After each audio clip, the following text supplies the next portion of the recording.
The time was 6:42 a.m. I know this because the digital clock on my coffee maker was blinking at an insistent red numerals. A small, rhythmic beacon in the gray pre-dawn light, filtering into my kitchen. My first cup of the day was in my hand. A heavy ceramic mug my late wife Clara had made in a pottery class years ago. It was still warm, the steam rising in a slow, hypnotic spiral. From my kitchen window, I have a clear view down the gentle slope of my backyard to the edge of the lake. It was there, on my property, that the disturbance began. Two men, strangers, were pounding metal stakes into the soft earth. Between the stakes, a third man was unrolling a length of black chain-link fencing, and directing them, with the imperious gestures of a field marshal, was Carol Baxter, the president of our homeowners association. I took a slow sip of coffee. It was black, no sugar. I watched them for a full 3 minutes. The rhythmic clang of the post driver was a percussive assault on the morning's quiet, a sound that did not belong here. My property line, established by a licensed surveyor in 1978 and recertified when I purchased the house 22 years ago, extended 20 feet into the water of the lake itself.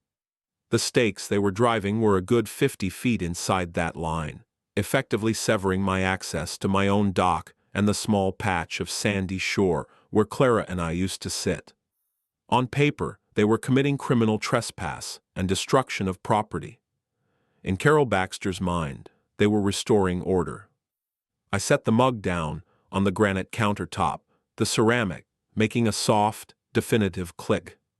I slipped on a pair of boat shoes, not bothering with socks, and walked out the back door, letting the screen door slap shut behind me. I didn't hurry. I walked down the slope of the lawn, the dew cool on my ankles. As I approached, Carol turned, a triumphant smirk already forming on her face. She was a woman who performed her life, and I was her new audience. "Good morning, Mr. Harris," she said, her voice carrying a tone of saccharine authority. "Finally decided to join us? We're just making some long overdue community improvements." I stopped about 10 feet away from the nearest stake. I looked at the stake, then at the man holding the driver, then at Carol. I said nothing. My silence seemed to unnerve her more than any argument would have. It was a vacuum, and her nature compelled her to fill it. "This area," she announced, sweeping her arm in a grand arc that encompassed my dock, my shoreline, and a good portion of my lawn, "is, and always has been, community property. The previous owner allowed you personal use, but that informal arrangement is over. The board voted. As of today, this is a designated community access point. Your dock will be dismantled by the end of the week. You'll be billed for the labor." I took a moment to study her. She was dressed in pink athletic wear, her hair pulled back in a severe ponytail. She radiated an aura of absolute, unshakable certainty. It was the certainty of the profoundly ignorant, the kind of conviction that has never been tested by a contrary fact. She had no idea who she was talking to. She had no idea what she had just done. I raised my phone, which I had brought with me. The screen was dark. I didn't start recording. I simply held it. Her eyes narrowed. "Are you recording me?" she demanded, her voice sharp. "Should I be?" I asked. It was the first thing I had said. My voice was low, calm. The question caught her off guard. "This is official HOA business," she snapped, recovering. "You have no right to interfere. These men are contracted. If you obstruct them, I will call the sheriff. I will have you fined for interfering with an official board action. I will have a lien placed on your house so fast your head will spin." She took a step toward me, her finger jabbing the air. "I am Carol Baxter, president of the Lakeview Estates Homeowners Association. I am acting with the full authority of the board and our governing documents. Now I suggest you go back inside and let these gentlemen do their work." I looked past her at the two men who had paused their work to watch the drama unfold. They looked uncomfortable. They were just hourly workers caught in the crossfire. I looked at the third man, the foreman, who was holding a clipboard. He avoided my gaze. I turned my eyes back to Carol. I gave a slight, almost imperceptible nod. Then I turned and walked back toward my house. Her laughter followed me, a shrill, victorious sound that echoed across the water. "That's right. Run back to your little hole, Mr. Harris. You can't fight the community." I stepped back into my kitchen. The clock now read 6:51 a.m. I picked up my mug. The coffee was still warm. I went to my office, a room at the back of the house lined with books. Not novels, but case law, legal theory, and binders of precedent. I sat down at my large oak desk, the same desk I'd had for 30 years. I took another sip of coffee and looked at the phone on my desk. She had threatened to call the sheriff. She had identified herself and her official position. She had stated, for the record, her intent to seize and alter my property. She had made a series of clear, actionable, and entirely false legal claims. She had no idea that she had just confessed. She had no idea she had just handed me the hammer, the nails, and the wood to build her own coffin. Legally speaking, she had no idea that her official complaint, the one she would inevitably file, would land on the desk of the very man she was trying to ruin. But before I tell you what I did next, I should probably explain. My name is Arthur Harris. For the last 12 years, I have been the elected district attorney for this county. It's not a job you advertise to your neighbors. People get weird. They either want to tell you about their cousin's unfair traffic ticket, or they start looking at you like you're perpetually wearing a wire. So in Lakeview Estates, I was just Mr. Harris, the quiet man in the house by the lake, the widower. I bought this house with Clara 22 years ago. It was our dream, the place we were going to retire. We loved the quiet, the way the light hit the water in the evenings. Clara passed away 5 years ago. The house became quieter. The silence at first was a weight. Over time it became a companion. I found a rhythm in the solitude. My work is loud, chaotic, and full of human misery. My home is my sanctuary, my peace. And Carol Baxter had just declared war on it. My profession has shaped me, or perhaps I was drawn to it because of my nature. I am a creature of process. I believe in rules. I believe in documentation. I believe that facts, when properly assembled and presented, are the most powerful force in a civilized society. Emotion is noise. Performance is a distraction. The truth lives on paper. It lives in deeds, in surveys, in minutes, in statutes, in the sworn testimony of credible witnesses. For my entire professional life, I have built cases. I take a messy, violent, or fraudulent human event and I strip it down to a series of verifiable facts. I build a foundation, then a framework, then I present the finished structure to a jury or a judge.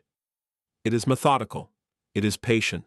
It is relentless. Carol Baxter moved into the neighborhood about 3 years ago, 2 years after Clara's death. She was a whirlwind of manicured energy. She had a husband who traveled constantly, and 2 teenage children who seemed to exist only as props in her social media posts. She saw the languid, slightly disorganized state of our HOA and perceived a power vacuum. She ran for the board, then for president, on a platform of restoring property values and enforcing the covenants. Her tenure began with a flurry of violation notices. Mr. Henderson's trash cans were visible from the street for 3 hours past the designated time, a $25 fine. The Garcias painted their front door a shade of blue that was not on the pre-approved palette, a $100 fine and a demand to repaint. Mrs. Gable, an elderly woman who had lived here for 40 years, had a small, tasteful, welcome sign in her garden that was, apparently, a violation of the signage ordinance, a $50 fine. I received my own notices. My lawn was a 1/4 inch too high. A small patch of moss was growing on my north-facing shingles. A political sign for a judicial candidate I supported remained in my yard for 2 days after the election. I paid every fine. I paid by check, through the mail, and I always requested a formal receipt from the HOA's management company. I did not complain. I did not argue. I was building a file. I kept the receipts on my desk. Next to a framed photo of Clara and me on our wedding day was a simple, unassuming manila folder. The tab, written in my precise block letter handwriting, read Baxter C/HOA. Inside that folder was every notice, every email, every receipt, every newsletter she had ever sent. There were photos I had taken of the Garcia's repainted door. There was a copy of the check I had written to a landscaper to mow my lawn the day after receiving the height violation, along with his invoice dated and timed. There was a printout of the county ordinance regarding political signs, which superseded the HOA covenants and allowed for a full week post-election. I had highlighted the relevant passage. The issue of the lakefront was a special project of hers. For decades, the understanding among the handful of lakefront properties was simple. Your property was your property. We were all neighbors. We respected the boundaries. But Carol, in her quest for a legacy, conceived of a grand community waterfront project. It involved a new communal pier, a picnic area, and a walking path. The only problem was that the HOA owned no waterfront land. All of it belonged to the 5 houses, including mine, that bordered the lake. She had based her entire crusade on a misunderstanding, or perhaps a deliberate misreading, of a single line in the original 1978 development plan. The plan mentioned a potential future lakeside easement for community use, contingent on the voluntary dedication of land by the waterfront owners. It was a developer's daydream, a legal placeholder that was never acted upon. No land was ever dedicated. No easement was ever recorded. The plat map, the legal document that defines every property line in the subdivision, was crystal clear. I had a certified copy of it in my folder. Carol had no idea. She operated in a world of vibes and assertions. She believed that if she said something with enough confidence, it would become true. She mistook the weary silence of her neighbors for consent. She mistook my quiet compliance for weakness. She thought I was just some sad old man. She had no idea that my quiet was not passivity. It was observation. It was the gathering of facts. It was the slow, patient construction of a case. And this morning, by physically invading my property, she had moved her campaign of petty harassment into the realm of criminal law. She had crossed a line, not on a plat map, but in the penal code. She had no idea she had just made herself my business, not as her neighbor, but as the district attorney. I sat at my desk for a long time, the house silent around me except for the hum of the refrigerator. The clang of the post driver had stopped. I swiveled my chair to look out the window. The fence was up. It was a crude, ugly scar across my lawn, a black metal line drawn between me and the water. It was an astonishing act of aggression, a declaration. What did she think was going to happen? Did she believe I would simply sigh, write a check for the dismantling of my own dock, and accept the seizure of my land? The sheer audacity of it was almost breathtaking. It was the kind of behavior I usually encountered from career criminals and sociopaths, people for whom rules are merely suggestions and other people are merely obstacles. I turned back to my desk. I opened the Baxter C/HOA folder. The first document on top was the fine for the political sign. The last was the receipt for the fine. I methodically arranged the contents in chronological order. The violation notices, the canceled checks, the printouts of emails, the certified copy of the subdivision plat map, folded neatly, a copy of my property deed, the county tax assessor's map, which clearly showed parcel 12, my property, extending into the lake. I kept the receipts, all of them. On paper, her entire campaign was a fantasy. On paper, she was a bully engaged in a pattern of harassment and, now, criminal trespass. The first step was to establish a clear, documented record of my attempt to resolve this peacefully and formally. Arguing with her on the lawn was pointless. That was her arena, a place of performance and emotion. My arena was the written word, the official channel. I drafted an email. It was polite, formal, and surgically precise. Dear Miss Baxter, it began, I am writing in regard to the fence that was erected on my property, parcel 12, at approximately 6:45 a.m. this morning, June 14th. As per the official plat map for the Lakeview Estates subdivision, recorded with the county clerk on April 17th, 1978, in Plat Book 62, page 8, and further evidenced by my property deed. My property line extends 20 feet into the lake. The fence you have installed is located approximately 50 feet inside this legally established boundary. I continued, your assertion that this area is community property is factually incorrect. No easement for community use has ever been recorded for this parcel. Your actions constitute trespass and destruction of property. I demand that you have the fence and all associated materials removed from my property within 24 hours. I also demand that you cease and desist from any further attempts to access, alter, or claim ownership over any portion of my property. Please be advised that if the fence is not removed by 7 a.m. tomorrow, June 15th, I will be forced to pursue all available legal remedies. I attached a scanned PDF of the relevant section of the plat map, with my property and the boundary line highlighted in yellow. I also attached a PDF of my deed. I sent the email to the official HOA president's address, and I used a service that provided a delivery and read receipt. I needed a time-stamped digital record that she had received and seen my warning. Next, I printed a copy of the email and the attachments. I walked to my car and drove to the post office.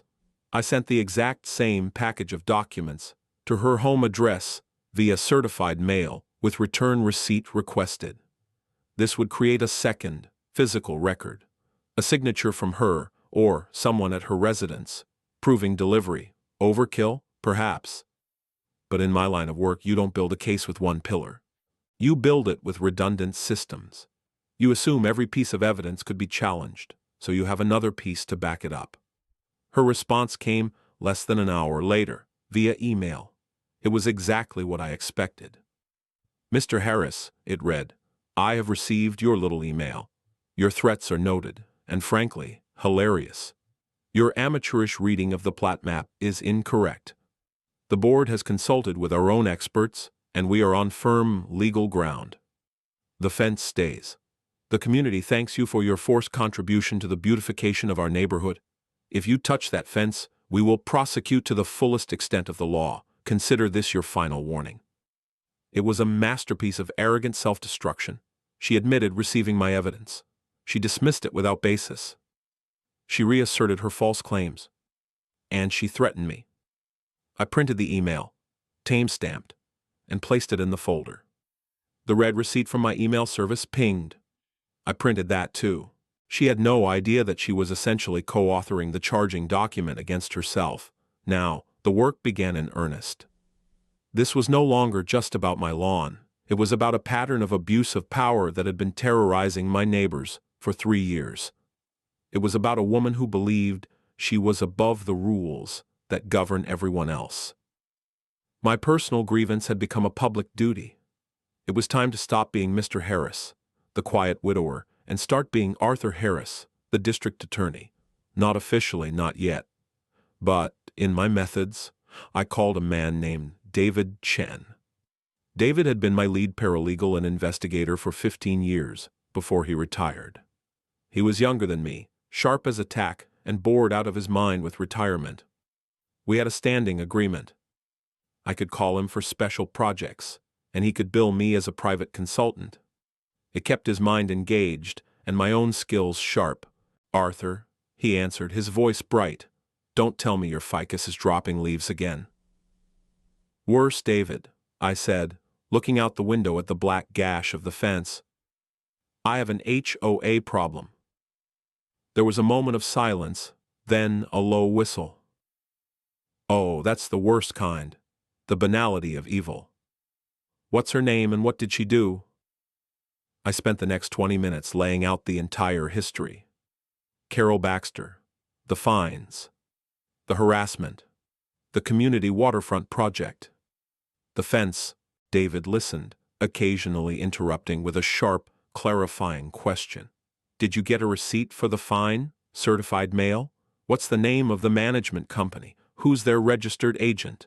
It's all in a folder, David, I said. I need you to do a deep dive. Carol Baxter, the Lakeview Estates HOA as a corporate entity. I want to know everything. Financials, meeting minutes, any litigation history. I want to know who is on the board with her, who the management company is, and if they're properly licensed. I want you to find out who her experts are. I have a feeling they don't exist. You want me to run the playbook, Arthur? He asked. It was our shorthand. The playbook was the comprehensive top-to-bottom investigation we would run on a complex fraud or public corruption case. It involved public records requests, forensic accounting, and database searches that went far beyond a simple Google search. Run the playbook, I confirmed. Bill me for your full consultant rate. And David, be discreet. Arthur, he said, and I could hear the smile in his voice. I'm always discreet. You'll have a preliminary report by the end of the day. After I hung up with David, I went back to my own research. The HOA was a non-profit corporation registered with the state. This meant their bylaws, articles of incorporation, and annual reports were public record. I spent an hour on the Secretary of State's website. I found their documents. I found the names of the other 4 board members. 2 of them, like Carol, were relatively new residents. The other 2 were older, long-time homeowners. One was a man named George Tanaka, the board treasurer. The other was a woman named Maria Flores. I cross-referenced the names with my memory of the neighborhood. George Tanaka was a retired accountant, a quiet man I often saw tending his roses. Maria Flores worked from home as a graphic designer. I remembered her being visibly upset at an HOA meeting a year ago when Carol had unilaterally vetoed a proposal for a new playground surface, claiming it was too expensive, without providing any financial data. This was a potential fracture point in her power base. The disillusioned insiders. They are crucial. Then I started digging into the county ordinances and state laws governing homeowners associations. What I found was interesting. State law required that all board meetings be open to all members. It required that minutes be taken and made available for inspection within a reasonable time. It required that any expenditure over a certain amount, $5,000 in our case, be approved by a majority vote of the board, with that vote recorded in the minutes. The fence and the contractors and the future plan to demolish my dock would certainly exceed that amount. This was the bombshell, or at least the fuse for it. David's investigation would tell me if those votes had actually happened and been recorded. My suspicion, based on Carol's monarchical style, was that they had not. I had a feeling she was running the HOA like her own personal fiefdom, using the board as a rubber stamp and the management company as a cudgel, without bothering with the tedious formalities of corporate governance. Formalities that were, in fact, the law. Her belief in her own authority was so absolute, she likely didn't think she needed to follow the rules. She had no idea that those rules were not just suggestions, but legal requirements, and that failure to follow them could invalidate every action she had taken. My 24-hour deadline passed. 7 a.m. on June 15th came and went. The fence remained. It stood there, glinting in the morning sun, a monument to her arrogance. I took a photo of it, time-stamped by my phone's camera, with the morning newspaper in the frame to corroborate the date. Then I went back to my desk and got to work. It was time for the next phase. The first call was not to my own office. That would be a gross abuse of power. I was still acting as a private citizen, Arthur Harris. I called the non-emergency line for the county sheriff's department. I calmly explained that a fence had been erected on my private property without my consent, and that the person responsible had refused to remove it. I gave my name and address. I didn't mention my title. I requested that a deputy be dispatched to take a report. An official, third-party record of the event was the next block in the foundation of my case. 30 minutes later, 2 deputies arrived. One was older, with the weary eyes of a man who had seen it all. The other was young, barely out of his 20s, eager and alert. I met them in the driveway, The older one, whose name tag read Miller, did the talking. "Mr. Harris? I'm Deputy Miller. This is Deputy Evans. You called about a fence?" he asked, his tone flat, professional. This was for him likely the start of a tedious civil dispute between neighbors. "Yes, thank you for coming," I said. "It's in the back." I led them through the side gate into my backyard. They both stopped and looked at the fence. The young one, Evans, let out a low whistle. "Well, that's definitely a fence," he said. Miller walked over to it and gave one of the metal posts a shake. It was solid. "You're saying you didn't authorize this?" "That is correct," I said. "It was installed yesterday morning. I have asked the individual who ordered the installation to remove it. She has refused." As if on cue, Carol Baxter came marching down the lawn from her house 2 doors over. She had seen the patrol car. This was her moment. She was practically vibrating with self-righteous indignation. "Officers, thank God you're here," she exclaimed, striding toward them. "I was just about to call you myself. This man," she said, pointing at me, "has been threatening me and attempting to interfere with a sanctioned community project." Deputy Miller turned to her, his expression unreadable. "And you are, ma'am?" "I am Carol Baxter, president of the Lakeview Estates Homeowners Association," she announced, as if presenting a royal title. "This fence was installed under my authority, on behalf of the entire community. This land is community access property." Miller looked from her to me, then back at the fence. "Okay, so we have a disagreement about the property line." This was the moment. The presentation of evidence, her performance versus my documentation. "There is no disagreement," Carol snapped. "There is only his refusal to accept the rules. The HOA's governing documents are clear." "Ma'am, do you have a copy of those documents with you?" Miller asked. "They are on file, of course," she said dismissively. "I don't carry them around with me." Miller turned to me. "Mr. Harris?" I held up a single finger, asking for a moment, and walked back into my house. I returned with a slim portfolio. I didn't bring the whole Baxter folder, just the essentials. I handed Deputy Miller 2 documents. "This is a certified copy of the subdivision plat map from the county recorder's office," I said, pointing to the highlighted area. "And this is a copy of my deed. As you can see, the property line is there." I pointed to the line on the map that was a good 50 feet on the other side of the fence. Miller took the documents. He was a cop, not a surveyor, but he knew how to read a map. He looked at the plat, then at the fence, then back at the plat. He handed the documents to Evans, who studied them with equal care.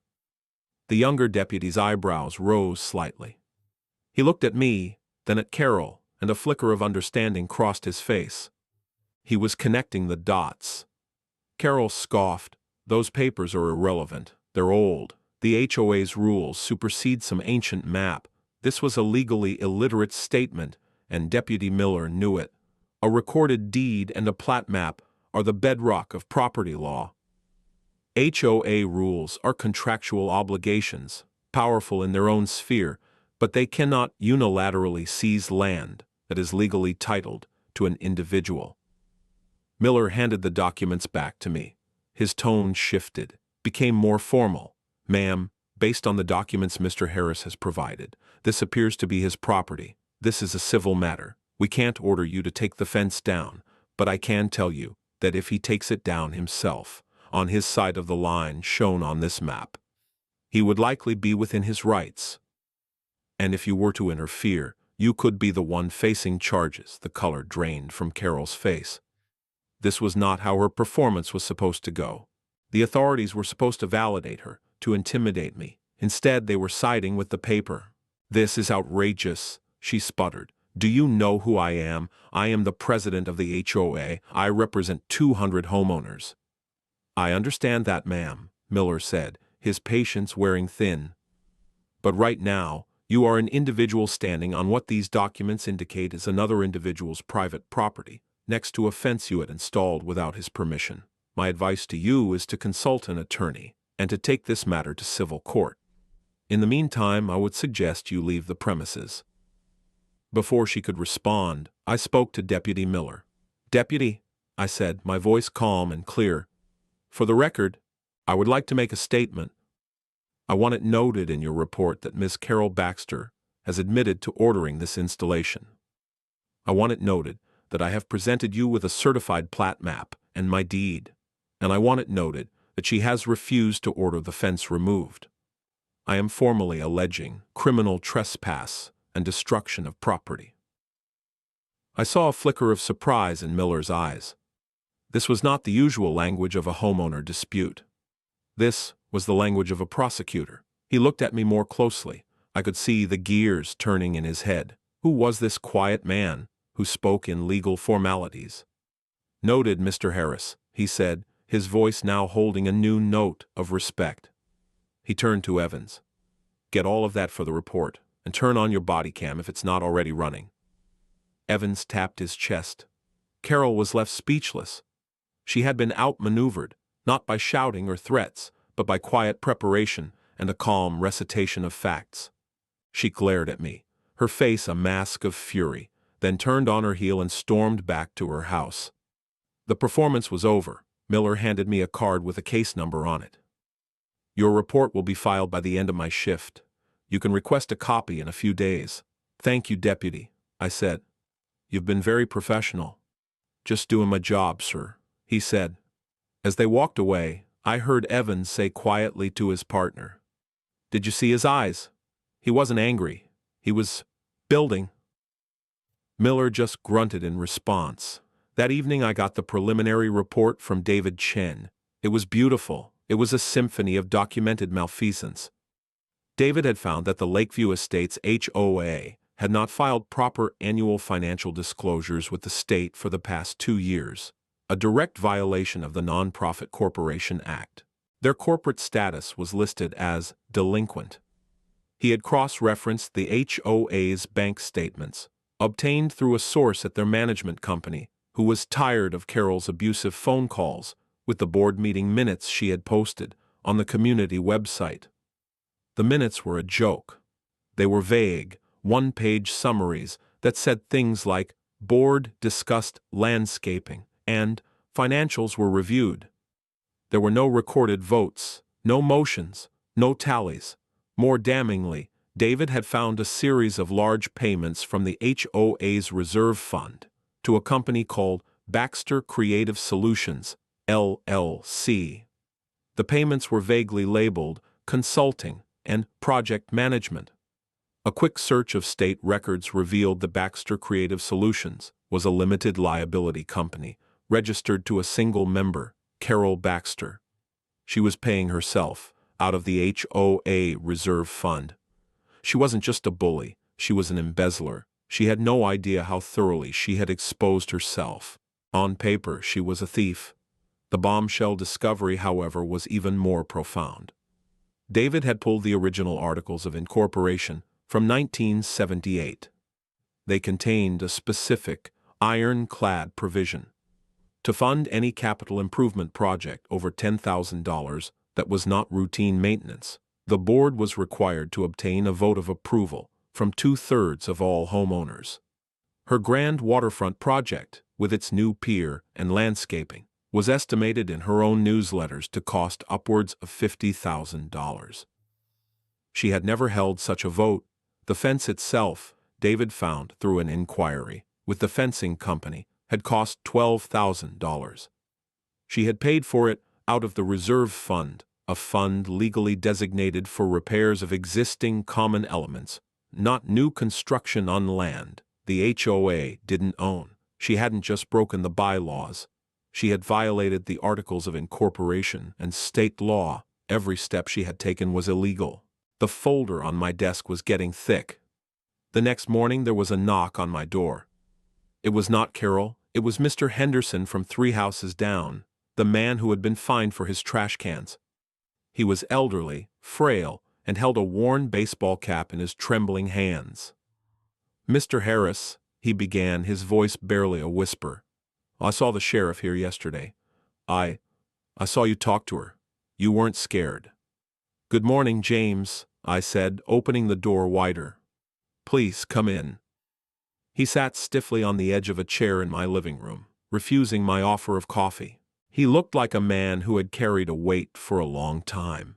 "She's been terrorizing this neighborhood," he said, "especially the older folks, fining us for everything, threatening us. Most of us are on fixed incomes. We can't afford to fight her." He reached into his pocket and pulled out a small, old-fashioned digital voice recorder. I started recording the board meetings on this," he said, his voice gaining a bit of strength. "The public ones. It's legal in this state as long as it's in a public meeting. She doesn't know. She gets carried away, says things." He fumbled with the device. "Listen to this. This was from last month's meeting." He pressed play. The audio was tinny but clear. It was Carol's voice, full of condescending poison. "And as for the waterfront," her recorded voice said, "we don't need a vote. The board has full discretion on maintenance and safety issues. I've decided the unkempt shoreline behind Mr. Harris's house is a safety hazard and a potential liability. We are going to secure it for the community. He can complain all he wants, but he's just one person. What's he going to do? The man can barely keep his lawn mowed. Once the fence is up, it's a done deal. Possession is 9/10 of the law, after all." Mr. Henderson switched it off. His eyes were wide. She said it. She admitted her plan. She admitted she was doing it without a vote. I looked at the small, cheap recorder in his hand. It was pure gold. It was her own voice, her own words, confirming her intent and her deliberate decision to bypass the rules. It corroborated everything David and I had uncovered. "James," I said slowly, "you have been very brave. This is extremely helpful. Would you be willing to provide a copy of that recording? And would you be willing to testify to its authenticity, if it came to that?" A look of resolve settled on his face. The fear was still there, but it was being eclipsed by something else. Hope. "Yes," he said, his voice firm. "It's time someone stood up to her. We're all behind you, Mr. Harris. We've just been too scared to say it." The fearful ally had come forward. The coalition was beginning to form. Later that day I got a call from an unlisted number. "Is this Mr. Harris?" a woman's voice asked, low and nervous. "It is. To whom am I speaking?" "You don't know me. My name is Maria Flores. I'm on the HOA board, the disillusioned insider. I heard what happened with the sheriff. I need to talk to you, not on the phone."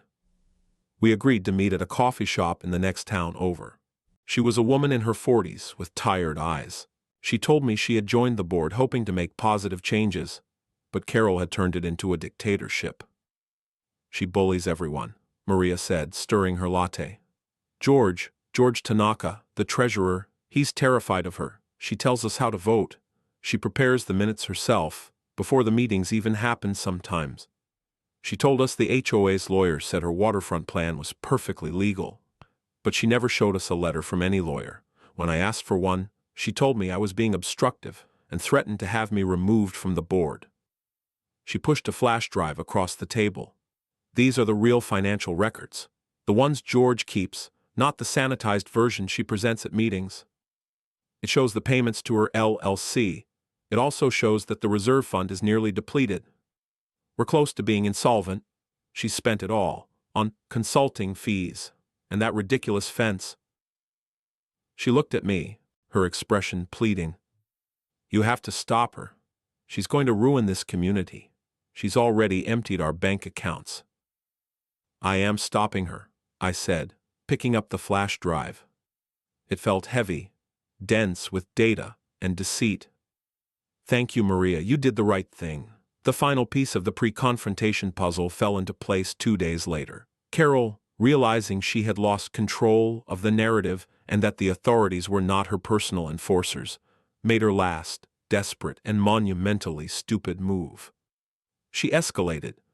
She didn't file a civil suit, which would have involved lawyers and discovery and would have been expensive. She did something far more drastic. She drove to the county courthouse and walked into the district attorney's office, my office, to file a criminal complaint. She filed a sworn affidavit accusing me, John Doe Harris, of my address, of criminal harassment, making terroristic threats based on my formal, legally precise letter, and conspiracy to defraud the HOA based on my conversations with my neighbors. She was using the power of the state to persecute a private citizen for daring to question her authority. The complaint, as all such citizen complaints do, landed on the desk of an intake prosecutor for review.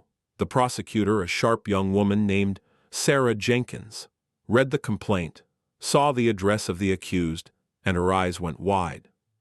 She walked the file down the hall and stood silently in the doorway of my office.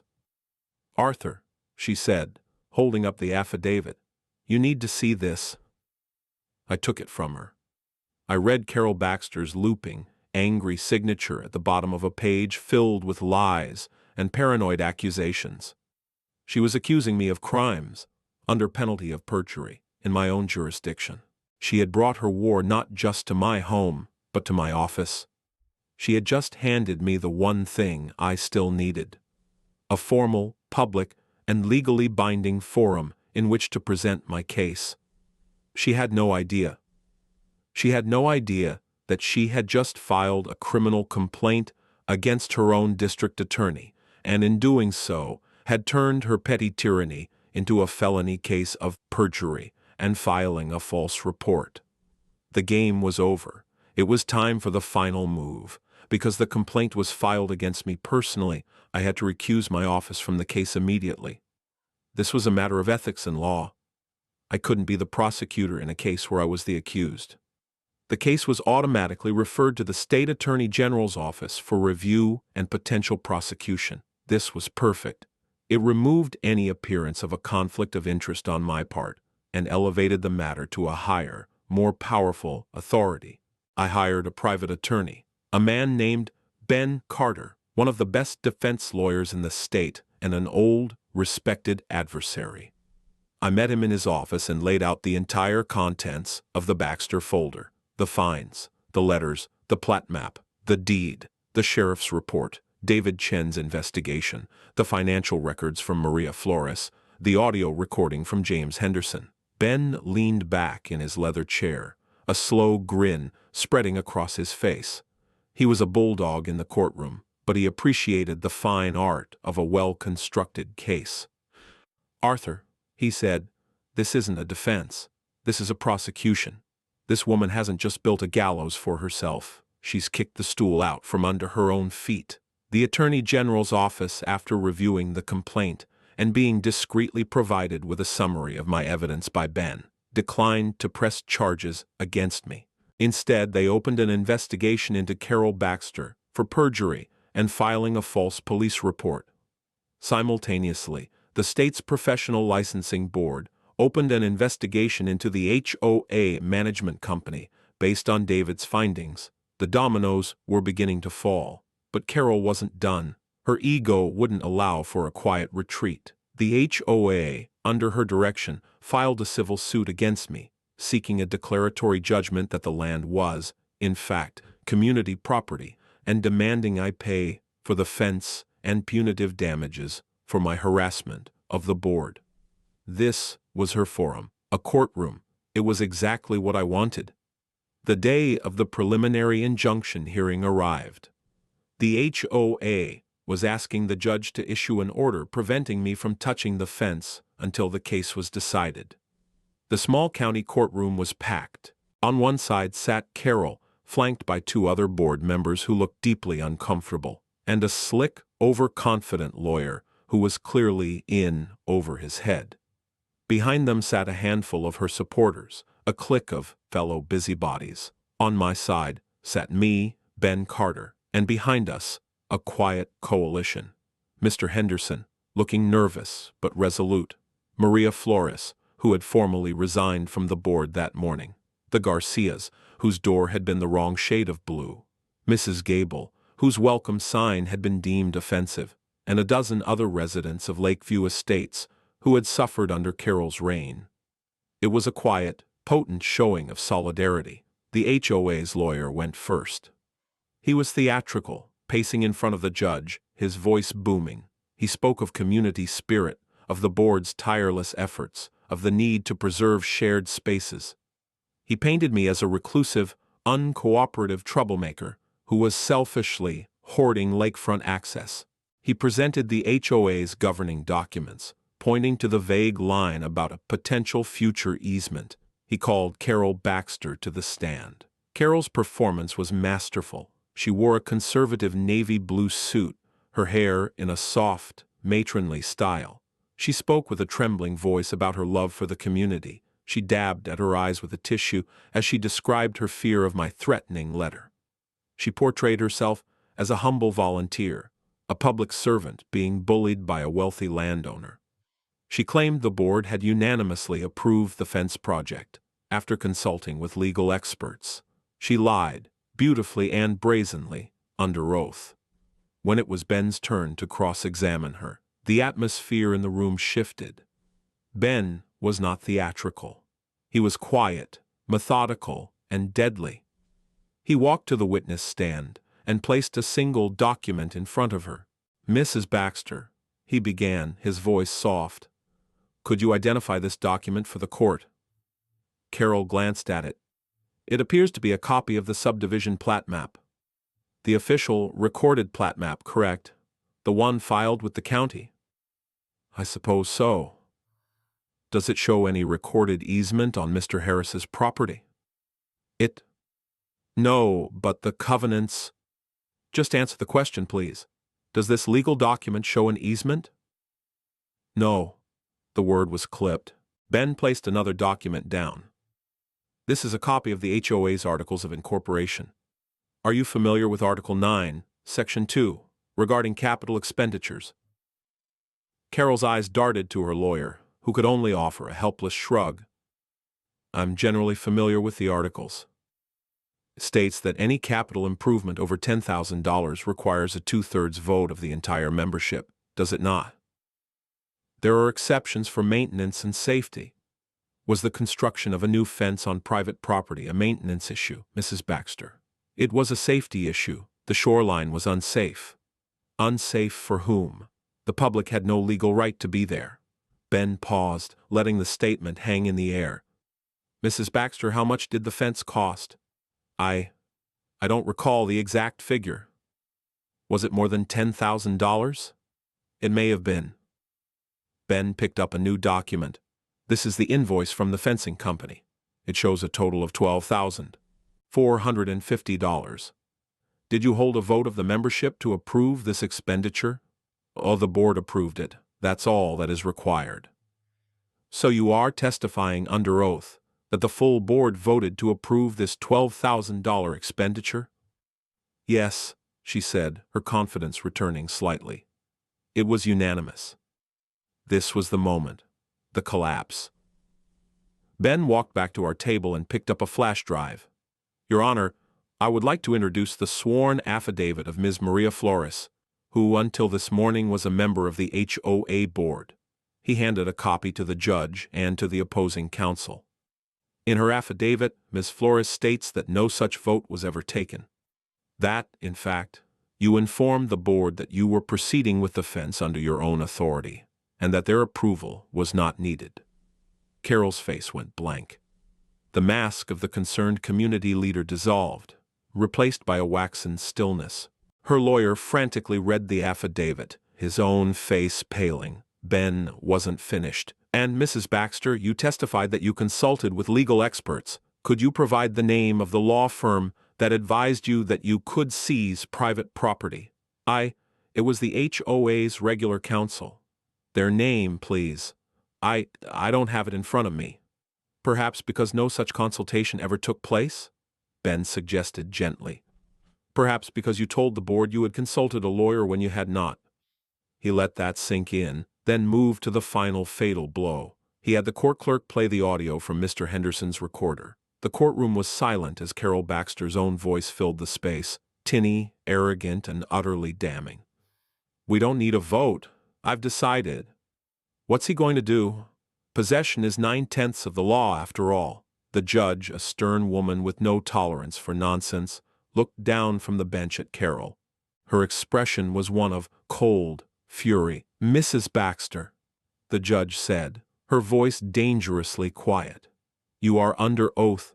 Do you have anything to say about what I just heard?" Carol Baxter sat frozen in the witness stand. She opened her mouth, but no sound came out.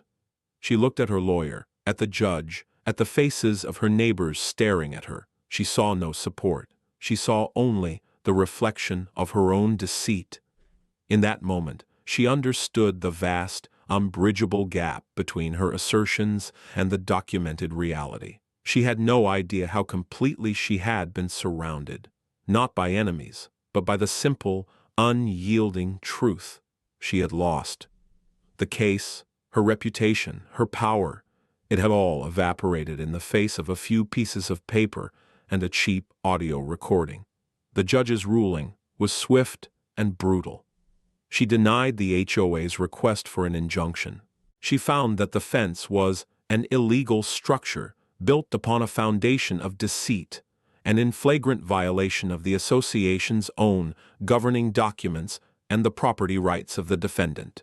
She ordered the HOA to remove the fence at its own expense within 48 hours. Then she took the extraordinary step of referring the transcript of Carol's testimony to the State Attorney General's office for a second perjury investigation. She wasn't done. She ruled that the civil suit was frivolous and brought in bad faith. She ordered the HOA to pay for all of my legal fees, which, given Ben Carter's hourly rate, were substantial. She looked directly at the two other board members sitting behind Carol. I suggest you two and the rest of your board take a very close look at your director and officer liability insurance. You may need it. The aftermath was a cascade of consequences. The state's investigation into Carol's perjury and filing a false report moved forward, resulting in 2 felony indictments. Faced with the mountain of evidence, the financial records, the affidavits from Maria and other board members who now found their courage, her own voice on tape, she pleaded guilty. She received 2 years of probation, a hefty fine, and was barred from ever serving on the board of any non-profit corporation in the state again. The HOA was in shambles. The judgment to pay my legal fees, combined with the cost of the fence removal, nearly bankrupted the association. An emergency meeting was called. It was not held in the clubhouse, but in the high school auditorium, to accommodate the sheer number of homeowners who showed up, angry and armed with questions. Carol did not attend. Her husband had put their house on the market the day after the hearing. At that meeting, the full extent of her financial mismanagement was laid bare by Maria Flores and George Tanaka, who finally spoke up, producing the real ledgers. The payments to her LLC, the depleted reserves, the lies. It was all there, on paper. The membership voted, almost unanimously, to recall the entire board. A new, interim board was elected on the spot, with Maria Flores as the reluctant president and Mr. Henderson as the secretary. One of the new board's first actions was to authorize a civil suit against Carol Baxter personally, to recoup the funds she had embezzled through her LLC and the money lost on the fence debacle. They also commissioned a full audit of the past 3 years of finances and a legal review of every fine and rule she had enacted. Within a month, the community began to heal.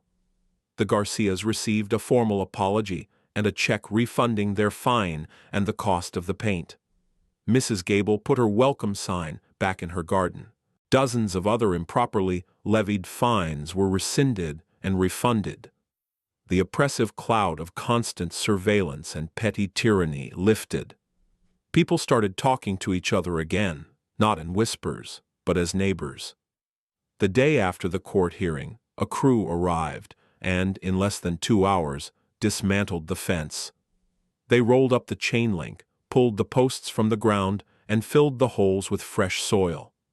When they were done, it was as if it had never been there. My lawn sloped, uninterrupted, down to the water's edge. The scar was gone.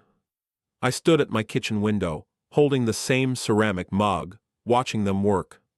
My phone buzzed. It was a text from Ben Carter. The check for my fees just cleared. You, my friend, are a very expensive client. It was a pleasure. I smiled. The system had worked. It was slow, and it was cumbersome, and it required patience. But in the end, the facts had won. The rules had mattered. A few days later, Mr. Henderson knocked on my door again. He was no longer holding his hat in his hands. He was wearing it. He looked taller. "Arthur," he said, using my first name for the first time. "The new board wanted to give you this." He handed me an envelope. Inside was a check for the total amount of all the fines I had paid over the past 3 years. There was also a short, handwritten note from Maria. "Thank you for giving us our neighborhood back." "You don't have to do this, James," I said. "Yes, we do," he said firmly. "It's about doing things the right way. We're keeping the receipts now." I didn't cash the check. Instead, I endorsed it over to the Lakeview Estates Playground Fund and gave it back to him. My life has returned to its quiet rhythm. The house is silent again, but it's a peaceful silence. Sometimes in the evenings, I take a chair down to the sandy patch by the water, the place where the fence once stood. I sit and watch the light fade on the lake, just as Clara and I used to. The property line is invisible, an abstract concept on a piece of paper in a file drawer, but it is real. It is meaningful. It represents more than just ownership. It represents the boundary between one person's rights and another's ambition. It is a line that must be respected. Ownership is a quiet thing. It is not a performance. It's a set of responsibilities, recorded on paper, validated by law. It is the duty to pay your taxes, to maintain your property, to be a quiet steward of your small piece of the world. It is not the right to shout, to bully, to take what is not yours simply because you want it. Carol Baxter never understood that. She thought ownership was about power, about control, about bending the world to her will. She had no idea that true power lies not in volume, but in documentation. It lies in the patient accumulation of facts. It lies in the quiet confidence of knowing you are right. Not just in your heart, but on paper. I still have the folder. Baxter, C/HOA. It's thicker now, with court orders and legal correspondence and newspaper clippings about the case. It sits on the shelf in my office, a tangible record of a battle fought and won, not with anger, but with process. It is a monument to the simple, profound idea that rules matter, the truth has weight, and that even the most arrogant tyrant can be brought down by a quiet man, with a folder full of facts. The peace I now enjoy was not given to me. It was earned. It was defended. And it was finally restored. And in the end, that is a form of justice all its own.